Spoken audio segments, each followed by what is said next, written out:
சுவையான மீன் வறுவல். 1 கிலோ அளவுக்கு பாறை மீன் வாங்கி ஒரு 6, 7 தடவை நல்லா அலசி எடுத்து வச்சாச்சு.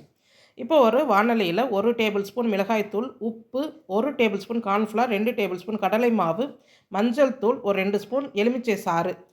இது எல்லாமே சேர்த்து நல்லா கலந்துருங்க. கலந்துட்டு கொஞ்சம் கொஞ்சமா தண்ணி சேர்த்து கட்டியான பேஸ்ட்டா கலந்துட்டு, இந்த மீனை நல்லா கோட் பண்ணி வச்சுருங்க. மீன்ல மசாலாவை தடவி எடுத்து ஒரு 1/2 மணி நேரம் ஊற வச்சுருங்க. இப்போ 1/2 மணி நேரம் ஊறினதும் தவா சூடு பண்ணி, தவா நல்லா ஹீட் இருக்கணும். தோசைக்கல் நல்லா சூடு இருக்கணும். ஒரு 4 டேபிள் ஸ்பூன் எண்ணெய் சேர்த்துருங்க. எண்ணெய் நல்லா காய்ஞ்சதும் இந்த மீனை நல்லா அடுக்கி வச்சுருங்க.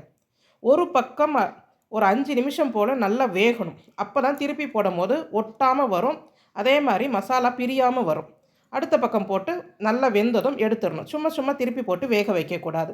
இதே மாதிரி ட்ரை பண்ணி பாருங்கள். மசாலா உதிராமல் சுவையான மிருதுவான மீன் வறுவல் ரெடி ஆகிடும். நீங்களும் செய்து பாருங்கள்.